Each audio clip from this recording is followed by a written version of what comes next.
Sarah Knafo dit les termes pour supprimer la dette et surprise aux surprises, ça ne plaît pas du tout à la gauche. Non, ce qu'aime, ce qu'adore Queen Sarah, on le sait, à part les analogies et les métaphores, eh bien c'est de nous présenter les chiffres, les vrais chiffres, et de nous présenter des plans d'urgence pour que les Français paient moins tout de suite directement avec 63 milliards d'économies, avec un plan en 8 points qui est bien chiffré, qui est bien concret, et bien évidemment les gauchistes s'en sont donnés à cœur joie parce que la solution, ça n'est pas ça, la solution, ça n'est pas le réel, le concret, la solution c'est de taxer les méchants riches en faisant fi qu'ils ont des visas et des jets privés. La solution, bien sûr, c'est de taxer tous les gens qui ont de l'argent, comme dirait Fureur Méluche. La solution, c'est de traiter tout le monde d'extrême droite quand on n'est pas d'accord avec eux, comme dirait Ercilia Soudet. La solution, c'est de rétablir l'esclavage moderne et de supprimer aux Français qui travaillent 2 jours fériés. Alors pendant que Sarah Knafo propose des solutions et on va les voir, on va aussi faire de la sommellerie de l'arme de gauchiste parce que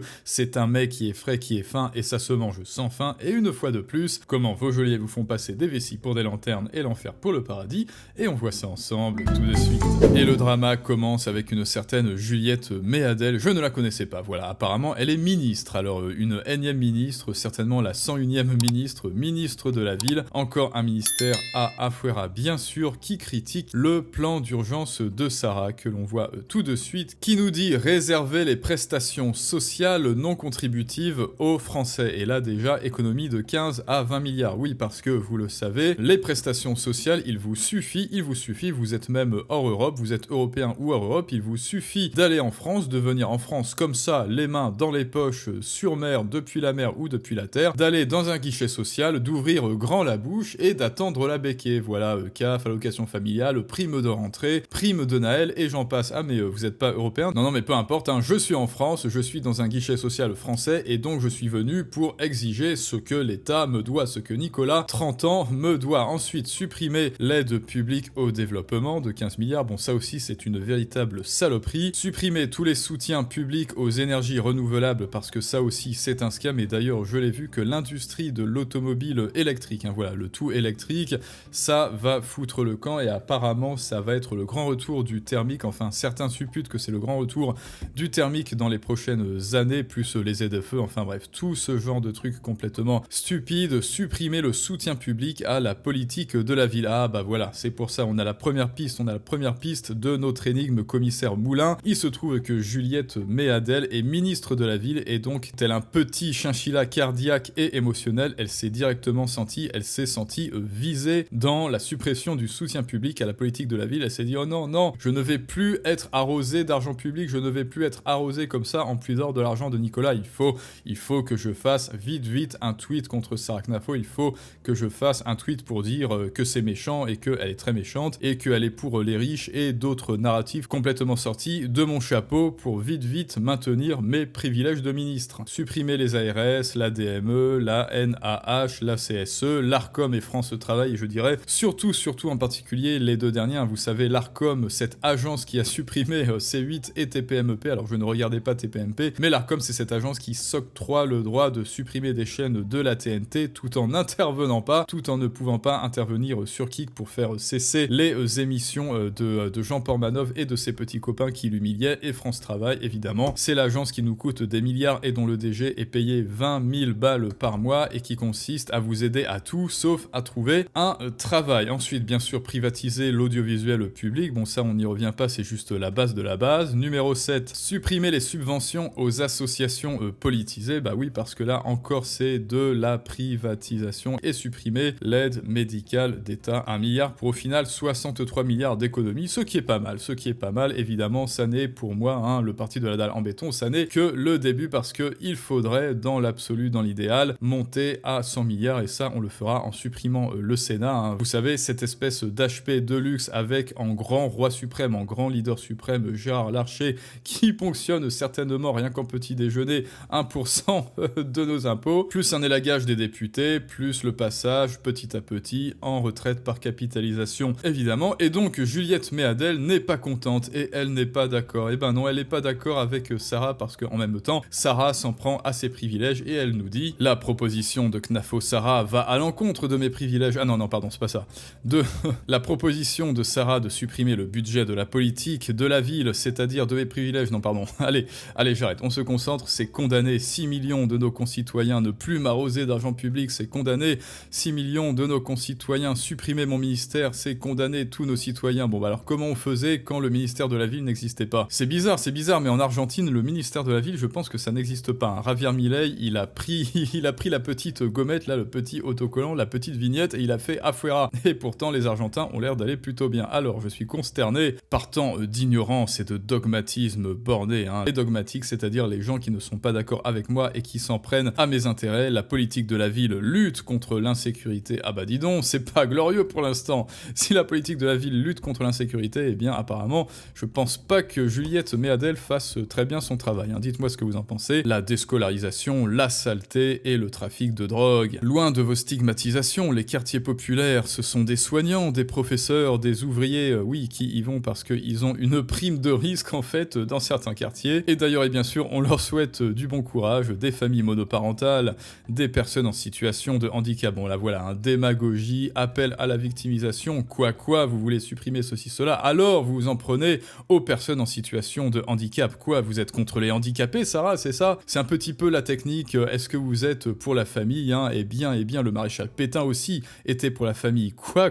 Tu respires de l'air, devine qui respirait de l'air aussi, c'était Hitler, oui. Bref, petite technique de la corrélation illusoire et malveillante, des femmes et des hommes qui méritent la politique de la ville de Sarcelles. Ah bah d'accord, voilà, c'est pour ça. De Sarcelles à Guéret, de Bastia à nos outre-mer, voilà, hein, c'est-à-dire prosopopée. J'en appelle à tous les Français sont avec moi de Bastia à nos outre-mer, alors que non, moi je ne te connaissais même pas, Juliette Méadel. Et rappelons-le, ce budget n'est pas de 8 milliards comme elle le prétend, mais de 609 millions d'euros en 2025, et toque les fachos. La démagogie de l'extrême droite est donc quantifiable. Et alors, eh bien voilà, Juliette Méadel n'est pas vraiment contente, elle est plutôt ronchonchonne. Et il y avait d'autres, hein, vous voyez, gauchistes tels que Ercilia Soudet de la LFI qui disent l'extrême droite ment. Alors, depuis quand il y a une extrême droite en France, hein, moi je la cherche toujours. Déjà, est-ce qu'il y a une droite en France? Moi je la cherche toujours. Peut-être que Reconquête est de centre droit, hein, voilà. 63 milliards d'économies, pour moi, ça c'est de centre droit. Effectivement, centre droit parce qu'elle veut privatiser certaines petites choses, et donc ça pour moi c'est un bon début en tant que plan d'urgence, effectivement. L'extrême droite ment, elle déteste autant les pauvres que les étrangers. Oui, par contre, Ercilia Soudet, elle adore les pauvres, hein, en étant allée dans une tente avec Mathilde Panot, dans une tente avec du chauffage, bien sûr. Nouvelle illustration par Sarah Knafo, crack de la démagogie mêlée à l'incompétence, et en revanche, bien sûr, Ercilia, elle est extrêmement compétente, tout le monde le sait. Un certain Mohamed Awad qui fait un appel à la loi, article 1 de la Constitution. Ah oui, donc carrément, la France est une république indivisible, laïque, démocratique et sociale. Y a quoi que vous comprenez pas, les fascistes, et vous le savez. Fasciste, c'est le cri, un petit peu un cri d'animal que pousse le gauchiste lorsqu'il se cogne à un coin de réalité, tant et si bien qu'il fait un appel fallacieux à la loi, et il appelle carrément la Constitution comme si les gens allaient entrer dans le piège et que par biais d'association, ok, Sarah Knafo plus biais de Constitution, alors Sarah Knafo ne respecte pas la Constitution. Non, évidemment, c'est complètement fallacieux. Mais Sarah Knafo a évidemment répondu à notre amie la ministre. Et là, accrochez-vous les amis, il va y avoir du sang et des larmes pour notre amie, alors comment elle s'appelle? Je sais plus, j'ai oublié, Juliette Méadel, voilà, ministre apparemment, madame la ministre, financée par vos impôts évidemment, merci pour ce charabia sentimental. Maintenant, je vais vous répondre point par point, et donc de manière structurée. Commençons par ce qui fera rire nos concitoyens. La politique de la ville lutte contre l'insécurité. Alors là, chapeau, vous venez imprudemment de dresser la liste de tous les domaines dans lesquels vous avez lamentablement échoué. Effectivement, quand elle nous parle d'insécurité, on explose de rire. Vous êtes ce cambrioleur qui laisse sa carte de visite sur les lieux de son crime. Et là, vous voyez, petite métaphore, parce que Sarah adore les métaphores, et vous devez aussi utiliser des métaphores et des analogies dans votre discours, et pour apprendre à les utiliser, vous le savez, il y a les lives, persuasion dès le 3 septembre. Si tu n'es pas encore inscrit, rejoins-nous, c'est pour augmenter ton pouvoir de persuasion, vendre tes idées, vendre tes services aussi, hein, tes services, tes produits, bref, la valeur que tu as à apporter au monde, et pour cela, rejoins-nous, ça se fait en description et en commentaire. La saleté a explosé, l'insécurité a explosé, tout a explosé, bref, pourtant, les crédits de votre politique de la ville ont eux aussi explosé. Ça alors, 117 milliards d'euros, mon dieu, depuis 2010, merci Nicolas. Depuis 2014, 150 millions d'euros ont été injectés dans la réhabilitation du quartier de la Monnaie, et le quartier de la Monnaie est celui dont furent issus les assassins de Thomas. Oh comme c'est bizarre, votre budget, parlons-en. Il y a un document de la loi des finances qui vous aurait appris que nous payons non seulement 550 millions, mais aussi 550 autres millions, donc on dépasse dépasse bel et bien le milliard. Donc soit vous ne lisez pas vos propres documents budgétaires, ce qui serait inquiétant effectivement, soit vous mentez à nos concitoyens. Dans tous les cas, grâce à vous, Juliette Méadel, ils découvrent qu'en sélectionnant une seule ligne comptable floue, les politiciens essaient toujours de leur mentir sur l'emploi véritable de leur argent. Quoi? Les politiciens mentent? Les politiciens nous mentent sur la manière dont ils utilisent notre argent? Non, attends, écoute, Sarah Knafo, là, je sais que tu es d'extrême droite, hein, bien sûr, mais là, je t'interdis de croire ça. Non, c'est faux.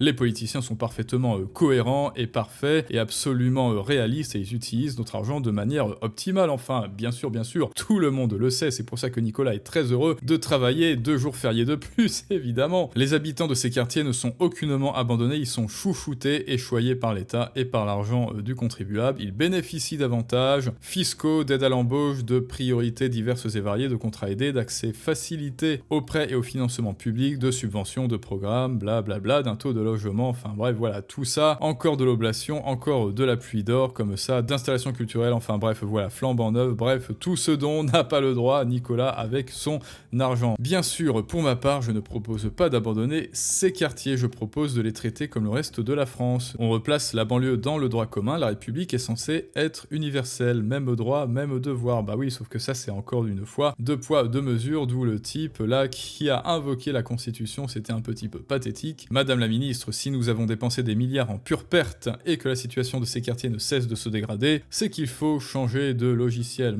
Est-ce qu'elle ne proposerait pas une dalle en béton? Mais si vous êtes socialiste, vous devez comprendre ça alors. Elle est socialiste, ça alors, j'aurais pas imaginé. Vous devez comprendre que dépenser toujours plus ne sera jamais un gage de succès. Parce que oui, tout ce que veulent les socialistes et les communistes, c'est taxer votre réussite pour financer leur échec. Il faut donc opter pour une nouvelle politique, s'attaquant aux causes, entre parenthèses, l'immigration. Et alors ça, dites-moi si vous êtes d'accord en commentaire pour la certaine IMI plus loin Gration, qui a fait de nos quartiers populaires des zones de non-droit votre socialisme. Et là, vous voyez, hop, itération, répétition, gradation. Qui a plongé le pays dans un marasme dont il espère de sortir un jour?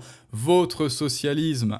C'est à vous, madame la ministre, et moi j'aurais même opté, bon là on pinaille, mais j'aurais même opté pour une 3e question avec comme réponse votre socialisme pour finir de planter le clou en tant que coup de grâce, clou et coup de grâce, c'est-à-dire vous, madame la ministre, vous êtes personnellement comptable de toutes ces erreurs, les fautes, les mensonges commis par votre formation depuis 40 ans. Ah oui, effectivement, vous m'accusez d'ignorance, de dogmatisme, de stigmatisation, votre logorée n'a aucune prise, le réel est le réel, les faits sont les faits, et le peuple constate, et il note les noms de ceux qui l'ont trompé. Effectivement, nous ne nous vengeons pas, mais nous avons nos fiches, nous prenons des notes, attention, vous étiez inconnu au bataillon, alors là, effectivement, est-ce que vous connaissiez Juliette Méadel? Vraiment pas moi, vous rêvez désormais célèbre. Voici les réflexions que vous auriez si vous pensiez vraiment à l'avenir de ces quartiers, il semble au contraire que tout ce qui sort de votre bouche n'a qu'un but, protéger votre poste. Ah bon? Non mais arrête Sarah, je t'interdis d'accuser les politiciens, ils sont optimaux, ils utilisent notre argent de manière optimale, ils sont cohérents. Bon allez, j'arrête. Petit 3e degré, évidemment que vous allez perdre quand même dans 10 jours. Et ben oui, c'est ça aussi, évidemment. Dans 10 jours, c'est la possible et la potentielle et très certaine censure de Bayrou. Et donc Juliette Méadel essaie de faire sortir l'eau vite du navire avec son petit seau de la compétence, sauf que de la compétence, elle n'en a aucune, de compétence, elle n'en a aucune, et donc son seau est microscopique et il est bien évidemment insuffisant pour faire sortir toute l'eau du bateau Titanic France qu'elle a participé, bien sûr, elle-même à faire couler, et après elle se plaint qu'il y ait de l'eau dans le bateau sur la coque, évidemment. Et donc, c'était une fois de plus une explosion de gauchistes en bonne et due forme, et on souhaite bien sûr un bon courage à Juliette Méadel dans 10 jours. Juliette Méadel qui essaie de sauver, non pas de réparer les pots cassés, mais de sauver ses avantages comme elle le peut dans la précipitation, tel un petit chinchilla qui est en train de faire une crise de tachycardie et qui par sentiment d'urgence et par instinct de survie essaie vite de manière un petit peu incohérente et irrationnelle de faire quelque chose de ces 2 petites papates, et bien évidemment Sarah Knafo, je pense, lui a asséné un coup de grâce à elle, l'inconnue, pas Sarah mais Juliette Méadel, l'inconnue qui a voulu sortir du buisson et dire j'existe, oui grâce à l'argent de Nicolas j'existe, mais maintenant c'est moi qui ai raison. Et bien Sarah Knafo lui a asséné le très lourd gourdin du réel, et maintenant c'est à vous de me dire ce que vous en pensez les amis. Est-ce que vous trouvez trouvez que c'est cohérent? Est-ce que 63 milliards en tant que plan d'urgence, c'est plutôt, écoutez, cohérent, c'est plutôt honnête, et ce serait plutôt, disons, satisfaisant pour un début, hein, ne serait-ce que pour un début. Knafo Sarah, combien de victimes allez-vous faire? Headshot. Après une démonstration aussi magistrale, Juliette Méadel a annoncé son déménagement en Californie dans le 93, dans la silicone voilée. Eh bien, merci pour ce mot de la fin, Jean Messia. Maintenant, c'est à vous de me dire ce que vous en pensez. Les amis, n'oublie pas de t'abonner au live, à l'événement des lives de la semaine prochaine, influence et persuasion pour toi aussi défendre tes idées. Et je vous dis à très bientôt pour un prochain storytelling du monde moderne, mais ça, c'est une autre histoire.